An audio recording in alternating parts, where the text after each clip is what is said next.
The first major cup final of the year, and what a story. Bradford City aiming to become the first fourth-tier team to win at Wembley against Premier League Swansea, themselves aiming for a first ever win in an English cup final. We're here to talk about that, plus Man City versus Chelsea and rugby's Six Nations, is Mark Langdon of the Racing Post. Mark, thanks very much indeed for joining us once again. Let's start with the League Cup final, allegedly known as the Capital One Cup.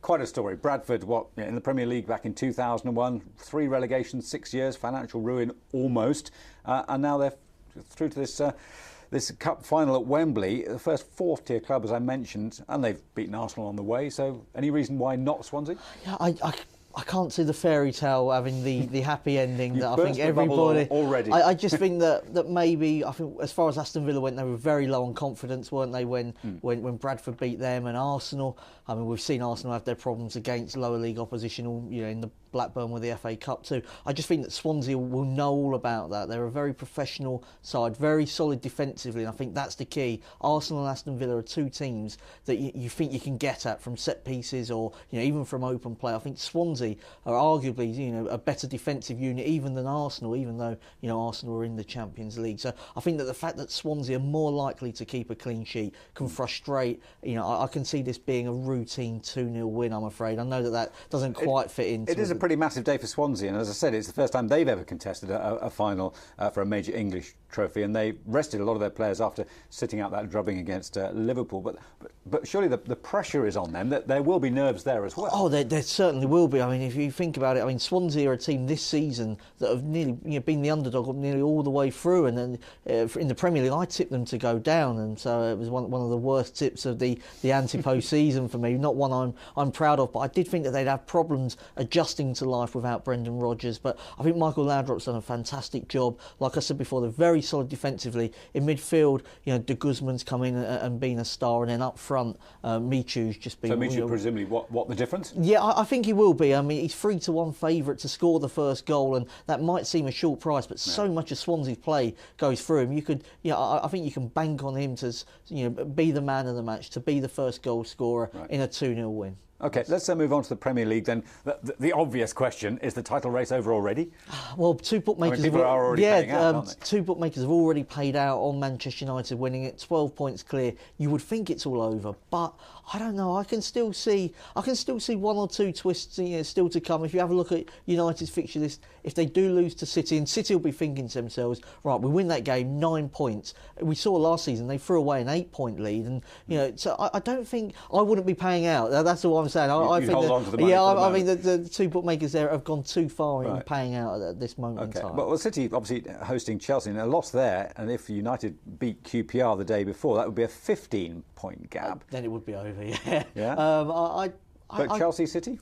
I think that City can win this one. I'm expecting plenty of goals. I think we saw City, although they were playing Leeds and Championship opposition, I think we saw City react very well to that defeat against Southampton when everything went wrong. Joe Hart made a silly error. Gareth Bale scored a ridiculous. Gareth Barry, scored a ridiculous own goal, and it just everything went wrong for them on that night. But at home, a very strong team, and I don't think Chelsea are defending anywhere near well enough to go to City and keep them out. But that point about Chelsea also is away they've got some hope, because at home it's much more difficult, ironically. It is. It's one of them where home advantage actually doesn't come into play for them because the fans are so negative towards Rafael Benitez. But I still think they can see too many goals, and there's been a lot of talk about should it be Terry at the back, should it be Cahill and Ivanovic. I'm not sure that any of them actually have looked like being a partnership. Funnily enough, when Luiz was at the back, I think they conceded less goals, and everybody said he was the liability, but I think he was the one that actually was covering for some of the others, because they're very ponderous. You look at Cahill, Ivanovic and Terry, very slow defenders. I think Aguero and Tevez can certainly make hay there. OK, finally on football, value this weekend in terms of the other matches. Where are the punters going to make some money this weekend, do you think? Everton, odds against to beat a free-falling Norwich at Carrow Road. 1 goal in their last 6 matches. I think Chris Hughton's team really are slipping dangerously towards the relegation zone. Everton, a solid team, had a couple of dodgy results recently, but they're still pushing for that Champions League spot, and I fancy them to take all 3 points from Norwich. OK, so Norwich, Everton, the one to look at.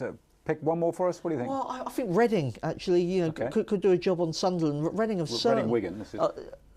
Yeah, Reading against Wigan could certainly be one where I'm looking at, because I think Reading are a team that have really improved in recent weeks. If you have a look at Brian McDermott, I think he's changed things around. They're much harder to beat now. They lost little in defeat, I think, in that cup tie at Old Trafford. Nobody really expected them to go there. But you have a look at some of their home results recently. You know, they drew with Chelsea, they've beaten Everton. Yeah. I think, but Wigan are perennial end-of-season scrappers, aren't they? Yeah, they are. But I don't think their defence is very good. And I think that Roberto Martinez is doing as well as he can, with the options he's got. But in the Premier League, they're just conceding far too many goals. OK, let's switch the shape of the ball to the Six Nations, the rugby.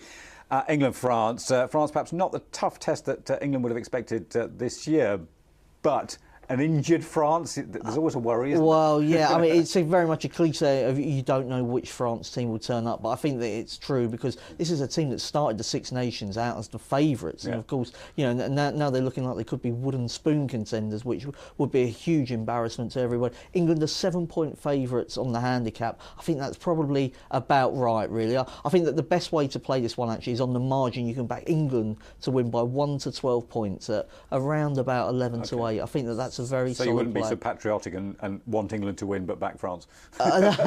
No, there are people that do that regularly. Yeah. I just, the way France are playing at the moment, I don't see them being able to actually win the game. But I would be surprised if England absolutely blew them away and, it was a complete a blowout. So I think that England to win narrowly is the sensible play in that one. And what about Wales-Italy?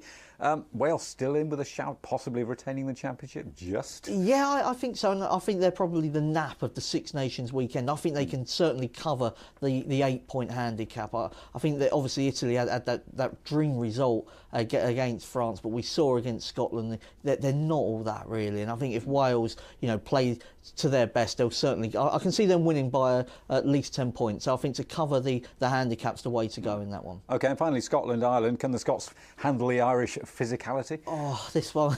I knew you were going to ask me about this one, and I'm going to back the draw. I think it's a very, very tight game. I'm not expecting it to be, a wide margin win for either team. I'm not expecting a high-scoring game either. You mentioned that physicality there. I think it could be, come down to a kicking game. Could be a low-scoring match. Okay. That brings the draw into play. Because my expectation with Scotland is that they play badly for about 50 minutes, and then they're so far behind, and they start coming back, but it's always too late. I mean, the Irish could easily just pressurise them into that. They could. I think it's much easier in any sport actually to play your best when you're behind, isn't it? It's much easier to do that. But I just can't see Ireland, winning this one by a load of points. Like I'm expecting a really low-scoring game, and if you do think that it'll be low-scoring, obviously you can sell the points or go under the points. Two plays that I would suggest there. But I think at value prices, the draw could be a runner.